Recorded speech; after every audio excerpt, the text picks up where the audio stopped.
louvamos ao Senhor Jesus por estarmos nesta manhã gloriosa juntamente com cada um dos irmãos para juntos adorarmos esse Deus maravilhoso. Aos irmãos que não fomos apresentados ainda, meu nome é Nildo, a minha esposa está ali, a Daniela, o meu filho Cauã, ele está também ali. Pela graça de Deus, estamos aqui, irmãos. Nós viemos da Convenção Paulistana de São Paulo e estamos há 3 anos, cerca de 3 anos aqui na Convenção Sul-Mato-Grossense. E pela graça de Deus, nós vamos estar trabalhando aqui com os irmãos. Desde já gostaria de pedir aos irmãos que orem pelas nossas vidas, para que Deus nos dê sabedoria, para que o Senhor nos ajude na condução da sua obra. E automaticamente, desde quando sabemos que nós viríamos para cá, nós já temos orado pela igreja. Irmãos, vamos meditar aqui no tema da mensagem, conteúdo do Pentecostes.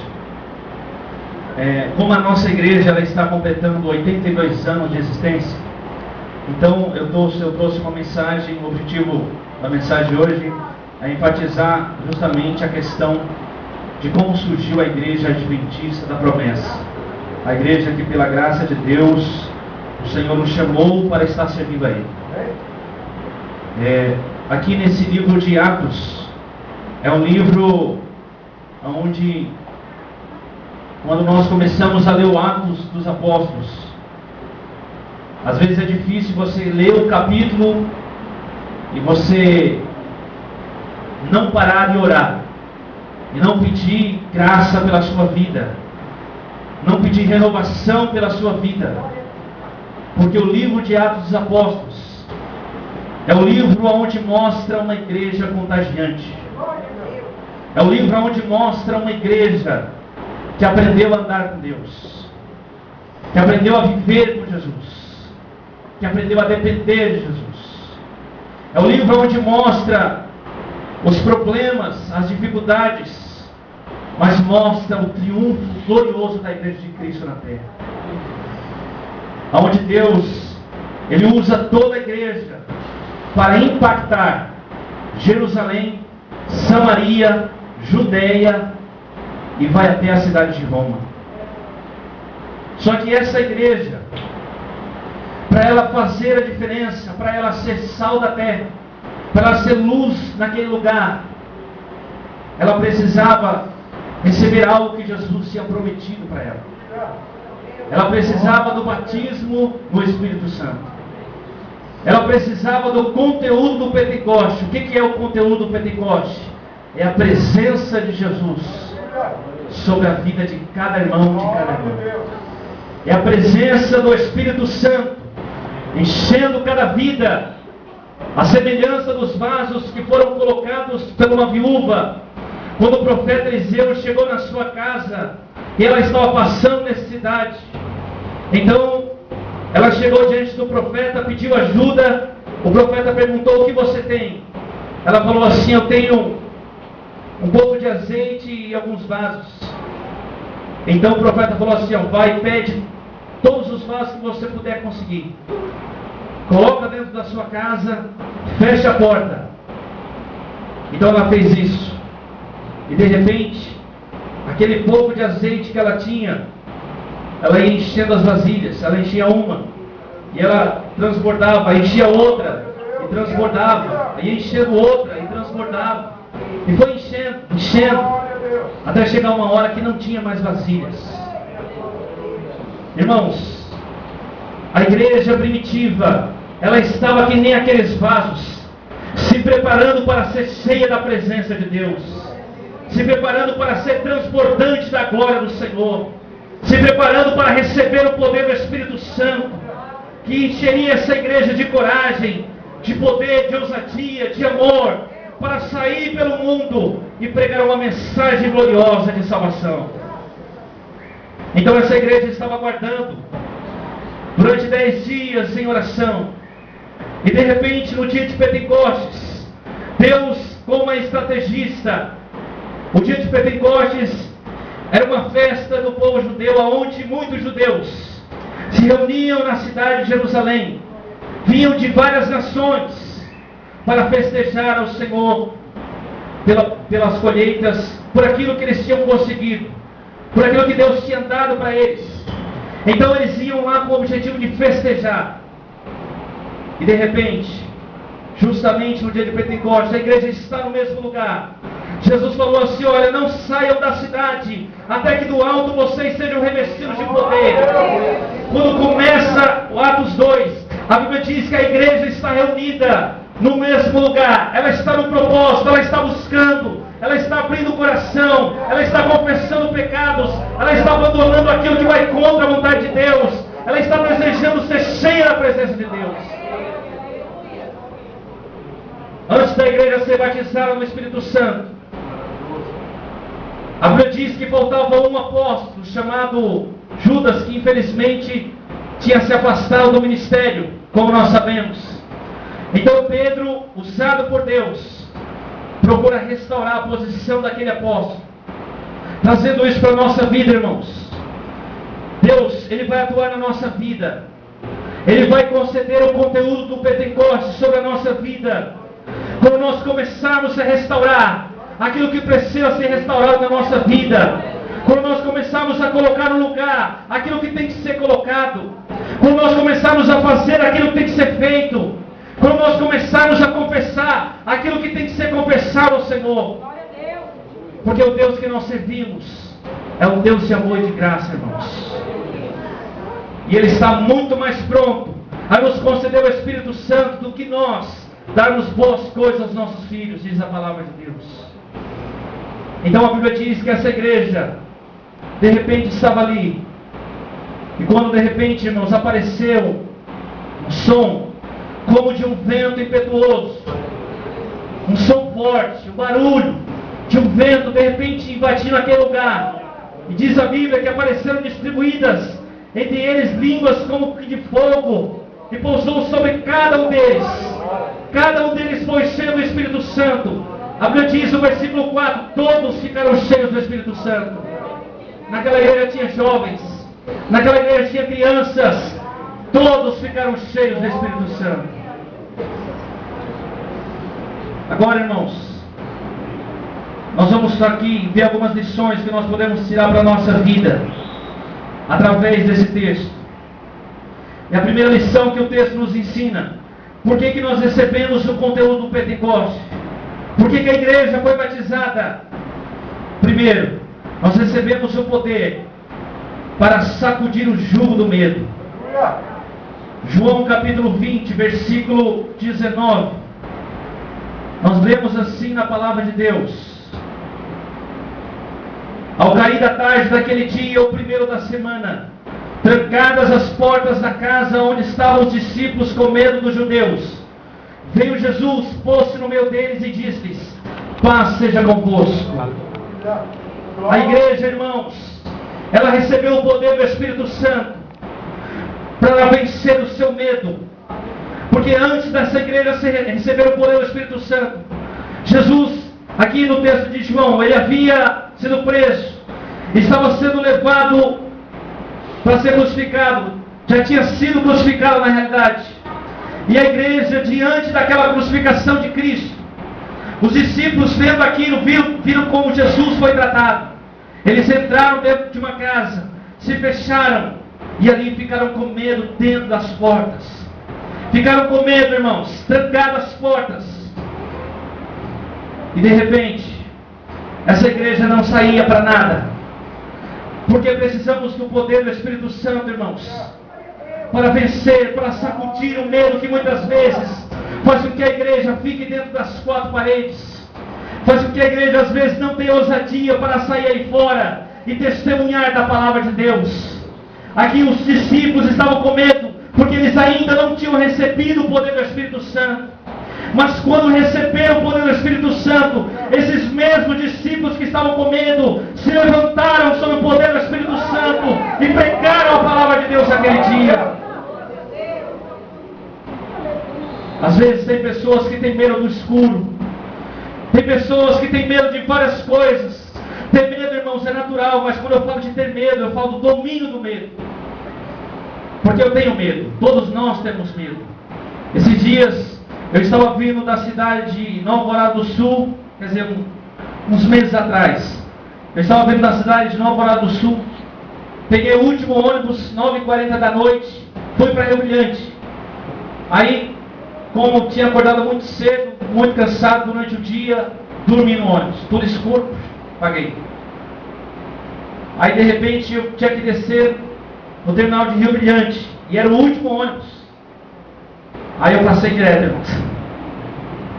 Imagina, de repente eu abro o olho assim, aquele olho para um lado tudo escuro, olho para o outro tudo escuro. Eu falei, passei do terminal, e agora? Falei, eu vou ter que descer aqui. Aí eu desci, irmãos, na estrada, e fui para casa de a pé, no escuro. Aí de repente eu estou andando, aí eu escuto vozes, pessoas conversando. Pensa no medo que invadiu meu coração. Aí eu comecei a orar a Deus, falei, Senhor, tem misericórdia, me guarda, me livra de todo mal aqui. Aí graças a Deus, irmãos, eu esperei o carro vir na contramão, no sentido das pessoas, que eu ouvia a voz e não via nada. Aí eu vi, era 3 pessoas que estavam vindo na minha direção. Aí como estava próximo, não deu nem tempo para ir para o outro lado. Aí eu falei, vou permanecer aqui, vou ainda. Aí, de repente, eu tive um medo muito grande, mas acho que o deles foi maior ainda, irmãos. Porque, de repente, assim, a gente se viu assim, eles viram, quando eles me viram assim, eles tomaram, boa noite, boa noite. Ou seja, irmãos, o medo é normal, é natural, nós temos medo. Agora, nós não podemos deixar, irmãos, o medo dominar a nossa vida. Nós não podemos deixar o medo roubar muitas vezes aquilo que, a liberdade que nós precisamos ter no Senhor Jesus. Roubar a nossa confiança que nós devemos ter no Senhor Jesus. Roubar aquilo que a Bíblia diz que nós precisamos fazer. A igreja aqui, ela estava presa, antes de ser batizada, ela estava dentro de uma casa fechada, mas ela foi batizada no Espírito Santo, irmãos. Pedro, ele negou Jesus. Uma mulher chegou para ele e falou assim, você estava com ele? Ele falou assim, não estava com ele não. Você estava, a sua fala denuncia você. O medo foi maior naquele momento. Mas quando Pedro é batizado no Espírito Santo, irmãos, ele se levanta no Pentecostes, cheio do Espírito Santo de Deus, e ele prega a palavra, irmãos. Cerca de 3.000 almas se convertem, irmãos. Quem é o corajoso, irmãos? É o medroso que acabou de orar, irmãos. É o medroso que acabou de orar, que colocou a sua vida na presença de Deus. Ele sabe que ele não tem capacidade de fazer. Ele sabe que aquilo é um desafio muito grande para ele. Mas a confiança dele não está na sua força, na sua inteligência, mas está no Deus que criou os céus e a terra. Louvado seja Deus. Segunda coisa, irmãos. Por que nós precisamos de receber poder do Espírito Santo? Precisamos receber poder, irmãos, para morrer. Atos 1, versículo 8. Mas recebereis o poder do Espírito Santo, e sereis minhas testemunhas, tanto em Jerusalém, Samaria, Judeia, e até os confins da terra. A palavra testemunhas, em Atos 1, 8, vem do grego martíria, de onde se origina a palavra martir, ou seja, mártir. Quando a Bíblia diz que nós recebemos o poder do Espírito Santo, em outras palavras, Deus vai dizer o seguinte: quando você recebe o poder, você está se colocando à disposição para morrer. Quando você recebe o poder do Espírito Santo, você está se colocando como testemunha para ser mártir de uma causa. E quando a Bíblia diz isso, irmãos, é falando aquilo que a Bíblia diz da luta que nós temos, dos frutos da carne contra os frutos do Espírito. Nós temos uma luta constante, todos nós temos essa luta. O nosso maior inimigo somos nós mesmos. A nossa maior luta que nós temos não é contra o diabo, é contra nós mesmos. Então nessa luta, Jesus, Ele te dá poder para vocês morrer a cada dia. Para que os feitos da carne, para que o orgulho, a soberba, a arrogância, a mentira, para que aquilo que não convém ao Senhor morra na minha vida e na sua vida. E ao mesmo tempo também recebemos poder para ser testemunha, mesmo que tivermos que pagar com a vida. Todos os apóstolos de Cristo, todos, com exceção de João, morreram por amor a Jesus. Todos se lançaram na pregação do Evangelho. Todos doaram a sua vida. Todos selaram o seu testemunho com o seu sangue. Todos deram a sua vida pela causa. Não negaram, irmãos, em momento algum o compromisso de ser testemunha do Evangelho de Cristo. Levaram a palavra. Sabiam que iriam ser açoitados, que iriam ser apedrejados, que poderiam morrer, mas levaram a palavra de Deus. Louvado seja Deus. A Bíblia diz que Paulo, um desses apóstolos, em vários momentos, ele leva a palavra, ele vai sendo apedrejado, aonde ele passa nas cidades, ele é perseguido, mas ele não desiste de pregar a palavra. Ele falava assim: eu não me vergonho do Evangelho de Deus, porque é o poder de Deus para a salvação de todo aquele que crê. E ele pregava, irmãos. Paulo terminou seu ministério na cidade de Roma. Ele está preso na prisão, sabe que dali vai para a morte. Sabe que dali ele vai ter a sua cabeça decepada. Então ele escreve a Timóteo: combati o bom combate, acabei a carreira e eu guardei a fé. Louvado seja Deus. Por que isso, irmãos? Porque Paulo era um homem cheio do Espírito Santo. Precisamos ser cheios do Espírito Santo, irmãos. Precisamos dar lugar para o Senhor na nossa vida. Precisamos ser cheios do Espírito Santo no trabalho. Precisamos ser cheios do Espírito Santo na nossa casa. Precisamos ser cheios do Espírito Santo na nossa vizinhança. Precisamos ser cheios, irmãos. Porque aí fora tem um mundo que precisa de você. Aí fora tem um mundo que precisa de mim. Precisa de nós para transmitir a mensagem do Evangelho de Deus. E quem é que Deus vai usar, irmãos? Vai usar a mim e a você. Vai usar a cada um de nós para a glória do seu nome. Louvado seja Deus. Precisamos receber poder, irmãos, para viver em santidade. Atos 3, versículo 4. Tem uma palavra de Deus maravilhosa para nós aqui. Pedro, fitando-o juntamente com João, disse: olha para nós. Irmãos, isso é muito sério, irmãos. Quando Pedro ele está indo para orar juntamente com João, e aqui nós sabemos muito bem do caso, é a cura de um coxo que está à porta formosa do templo de Jerusalém. Aquele homem pede, está pedindo esmola. Quando Pedro e João se aproximam, ele olha para eles, esperando vir da parte deles alguma esmola, alguma moeda, alguma coisa desse tipo. Então Pedro olha para o seguinte: olha para nós. Isso nos ensina uma coisa muito importante, irmãos. Que a pregação do Evangelho não é somente com palavras. Que a pregação do Evangelho é com atitudes. Nós podemos dizer, irmãos, como eles falaram: olha para nós. Nós podemos falar para as pessoas: olha para nós. Olha para a minha vida, olha como eu sou honesto, olha como eu pago as minhas contas, olha como eu ajo com a minha família, olha como eu trato a minha esposa, olha como eu trato os meus filhos. O poder do Espírito Santo vem, irmãos, para produzir santidade na nossa vida. Porque a Bíblia diz que sem santidade ninguém verá o Senhor.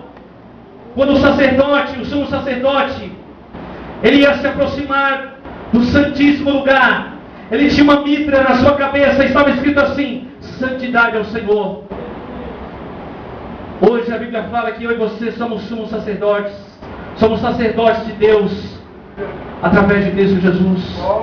Em outras palavras, na minha vida, na sua vida, na vida de cada um de nós, tem que estar escrito nas nossas atitudes: santidade ao Senhor. Eliseu costumava passar por um determinado lugar.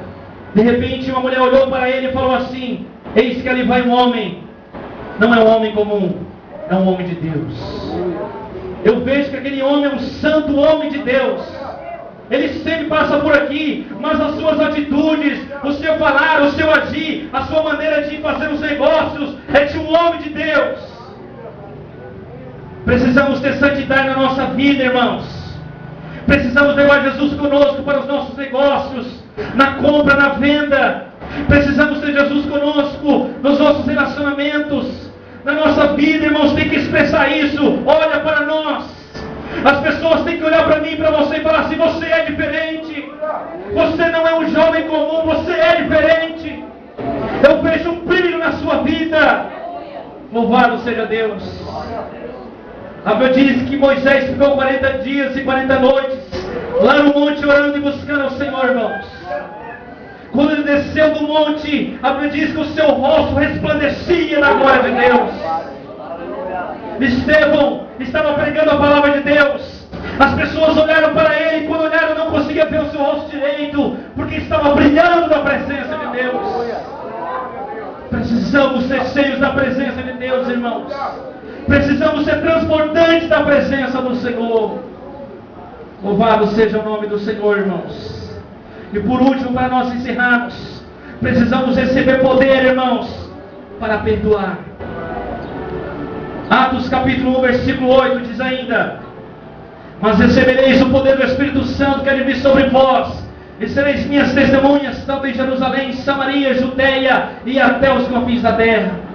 Agora aqui tem algo extremamente interessante, irmãos. Havia uma rivalidade histórica entre judeus e samaritanos. Eram inimigos irreconciliáveis. Eles não se toleravam um com o outro. Os judeus consideravam os samaritanos combustível para o lago de fogo. Se uma jovem judia se casasse com um jovem samaritano, a família oficializava simbolicamente o seu funeral. O judeu não podia comer pão na casa de um samaritano, irmãos, pois o pão do samaritano era considerado imundo. Ou seja, havia uma intriga muito grande entre judeus e samaritanos, um problema muito grande. Mas quando vem o poder do Espírito Santo sobre a igreja, quando o poder do Espírito Santo vem sobre a igreja, Jesus ordena: vai e prega ao samaritano a minha palavra. Vai e leva a minha palavra para ele, porque ele precisa de salvação. Eu não sei, eu não conheço a vida dos irmãos, mas Deus conhece.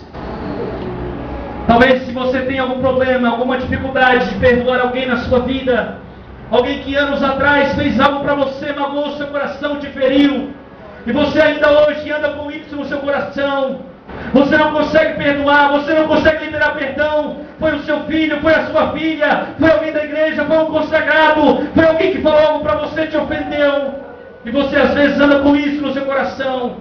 Jesus hoje te dá poder para você perdoar. Jesus hoje quer te dar poder para você ser livre disso, em nome de Jesus. Perdoe, irmão, libere perdão. Libere perdão, porque Jesus falou o seguinte: se nós não perdoarmos, não seremos perdoados por Ele. Porque é assim que funciona o Evangelho, irmãos. O Evangelho convida a nós sairmos de nós mesmos e atuarmos aqui na vontade de Deus, dentro da palavra do Senhor. Ele convida a nós negarmos a nós mesmos, tomarmos uma cruz e seguirmos atrás de Jesus. Louvado seja o nome do Senhor Jesus. O poder do Espírito Santo faz toda a diferença, irmãos. Um cristão fugindo da perseguição nos tempos bíblicos, nos tempos da igreja do Império Romano, ele fugiu sendo perseguido. Então os soldados estavam atrás dele, e ele correndo, e ele tinha uma certa distância dos soldados. Então ele viu um buraco assim, de repente numa barreira, ele entrou dentro, cabia ele entrou dentro. E quando ele entrou ali, e ele ficou ali encolhido, de repente ele observou uma aranha que desceu e fez uma teia, grudou embaixo, subiu, fez em cima e foi fazendo a teia. Aí ele ficou ali. De repente, tempos depois, aqueles soldados vieram atrás dele, passaram ali, olharam o buraco e falaram assim: ele não está aqui, porque vira a teia de aranha. E a lógica era a seguinte: se ele estivesse aqui, a teia estaria rompida, mas ele não está aí. E eles foram. Então ele, depois testemunhando a igreja, ele falou o seguinte: olha, aonde Deus está, uma teia de aranha se transforma em um muro, mas aonde Deus não está, um muro se transforma numa teia de aranha. Irmãos, aonde o Espírito Santo de Deus está, irmãos, nós somos fortalecidos, somos encorajados pelo Senhor. Então essa é a mensagem que o Senhor deixa para nós nesta manhã. Que Deus abençoe em nome de Jesus.